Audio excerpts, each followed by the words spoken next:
অনুরাগের ছোঁয়া ধারাবাহিকের আজকের পর্বে দেখা যায় দীপা এগিয়ে যায় অবিনাশের কাছে এবং অবিনাশকে ধন্যবাদ জানায়, কারণ জীবনের অনেকটা পথ অনিবার্যের মতো একজন বন্ধু তার পাশে ছিল।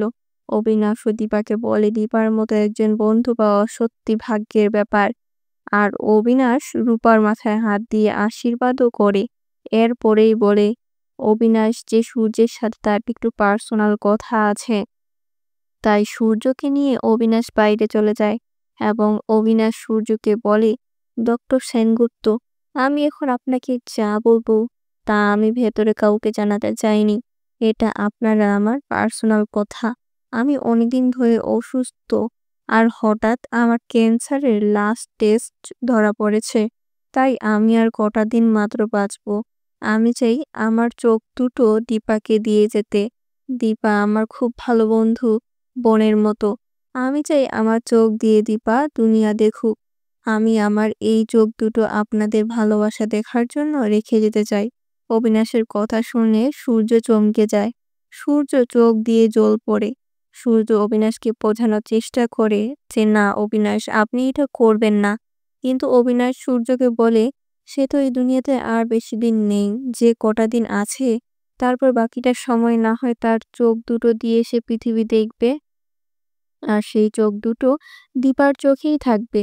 অবিনাশ সূর্যকে বলে সে সব ব্যবস্থা করে ফেলেছে। সূর্য অবিনাশের হাত ধরে কাঁদে এবং কৃতজ্ঞতা প্রকাশ করে।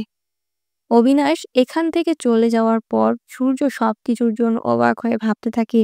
আর ঠিক তখনই সেখানে একজন বৃদ্ধা মহিলা আসে এবং সূর্যকে বলে, প্রলয় আসছে, প্রলয়। তা তুই ঠেকাতে পারবি না, ধ্বংস হয়ে যাবে, সব শেষ হয়ে যাবে। ভদ্রমহিলা কি বলছে বুঝতে না পারে সূর্য এগিয়ে যায় ভদ্রমহিলার দিকে, ডাকতে যায়। ঠিক তখনই রুডি গাড়ি করে আসে। রুডি জেল থেকে পালিয়ে যায়, আর রুডি ওই গাড়ি করে সূর্যের সামনে যায় এবং সূর্যকে অ্যাক্সিডেন্ট করায়। সূর্য রক্তাক্ত অবস্থায় মাটিতে লুটিয়ে পড়ে। সেখানকার লোকজন জড়ো হয় এবং সূর্যকে বাঁচানোর চেষ্টা করে। অন্যদিকে দেখা যায় সেনগুপ্ত বাড়িতে দীপাসহ সবাই ভাবতে থাকে অবিনাশ সূর্যকে নিয়ে কোথায় গেল। আর অবিনাশের কথাগুলো যেন কেমন লাগছিল। ঠিক আছে, তো অবিনাশ শরীর খারাপ হয়নি তো? আর ডাক্তার বাবু কোথায়? সবাই যখন এসব কিছু ভাবতে থাকে, সোনা আর কৃষ্ণ তখন বাইরে যায় সূর্য আর অবিনাশ কথা দেখার জন্য।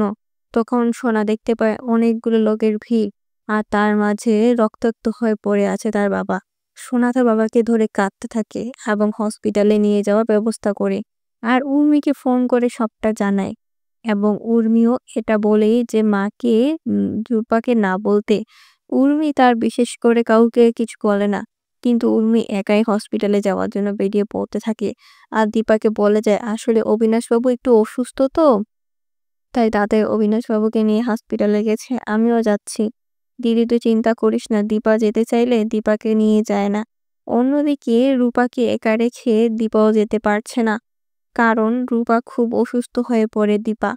রূপাকে বাসায় সামলায়, তবে দীপা বুঝতে পারে কিছু একটা হয়েছে। অন্যদিকে দেখা যায় সূর্যকে হসপিটালে নিয়ে যাওয়া হয়। সেখানে একজন নতুন ডক্টর আসে, একটা ইয়ং ডক্টর। সেখানে সোনাকে দেখে অবাক হয়ে তাকিয়ে থাকে।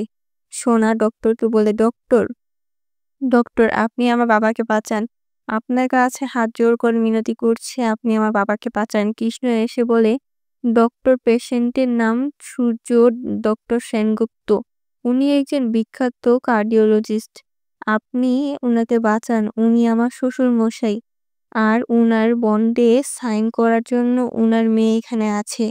ডক্টর ছেলেটি ভাবে যে কৃষ্ণ হয়তো সোনার হাজব্যান্ড, কিন্তু কৃষ্ণ বলে না, ওনারা আসলে দু মেয়ে, আমি আসলে উনার বড় মেয়ের হাজব্যান্ড। ঠিক তখন ওই ডক্টরটি আবারও অদ্ভুতভাবে সোনাকে দেখতে থাকে।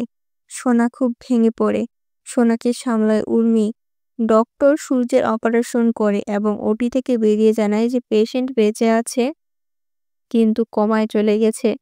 ঠিক কবে জ্ঞান ফিরবে বলা যাচ্ছে না। সোনা ভেঙে পড়ে, সোনা অজ্ঞান হয়ে পড়ে যায়। আর ঠিক তখনই ডক্টর ছেলেটি সোনাকে ধরে বলে অলি, অলি বলে ডাকতে থাকে।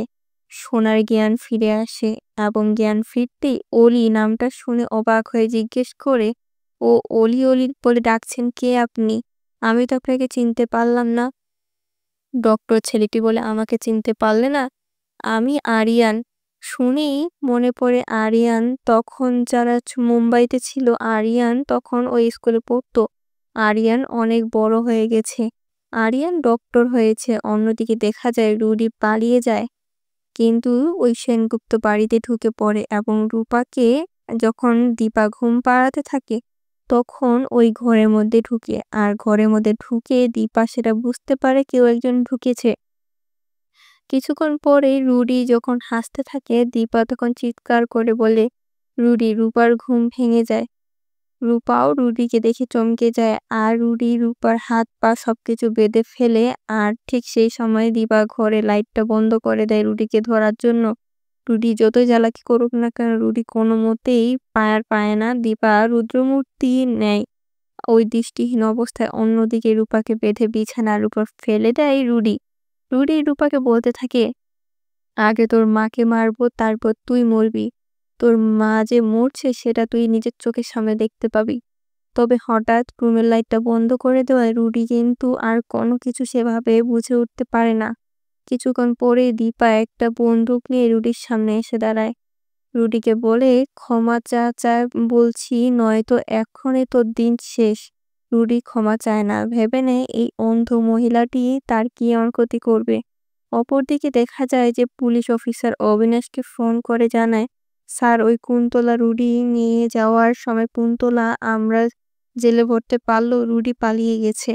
রুডি একটা পুলিশ অফিসারের পকেট থেকে বন্দুক ছিনিয়ে নিয়ে তারপর পালিয়ে গেছে।